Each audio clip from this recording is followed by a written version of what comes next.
Cyril Hanouna est de nouveau touché par le deuil. Depuis plus de 10 ans, l'animateur amuse chaque soir les téléspectateurs de C8 avec son émission Touche pas à mon poste, rythmée par des anecdotes croustillantes de la part des chroniqueurs, des défis loufoques lancés entre eux, ainsi que des débats parfois très virulents autour des questions d'actualité.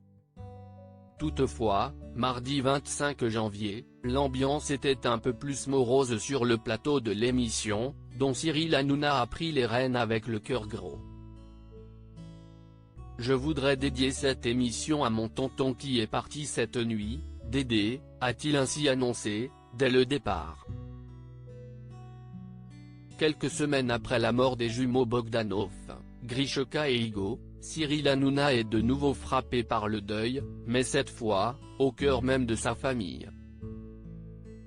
Je lui fais un gros bisou. On était très triste parce qu'il aimait la darka, donc aujourd'hui il faut de la darka, a-t-il ainsi lancé, avant de présenter le programme de la soirée. Une émission qui a également été pour le trublion de C8 l'occasion de donner des nouvelles de Théo, un jeune spectateur qui la veille, avait fait un petit malaise pendant l'émission, alertant spectateurs et chroniqueurs avec un cri qui a notamment effrayé Géraldine Maillet. Un jeune spectateur agoraphobe Théo, il faut savoir qu'il est agoraphobe, si est à dire qu'il essaye de se soigner et si est pour ça que petit à petit, il sort et vient dans le public parce qu'il adore l'émission.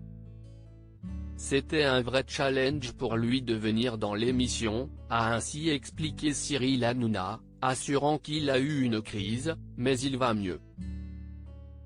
Malheureusement, les bruits des applaudissements l'ont angoissé, a-t-il ajouté, saluant la détermination du jeune homme qui craint les lieux publics.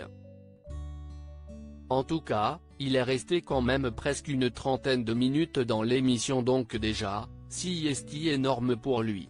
Pour Théo, voilà, je le dis s'il nous regarde, si une énorme victoire pour lui. Donc voilà, j'espère qu'il va revenir et il fera de mieux en mieux, a-t-il assuré.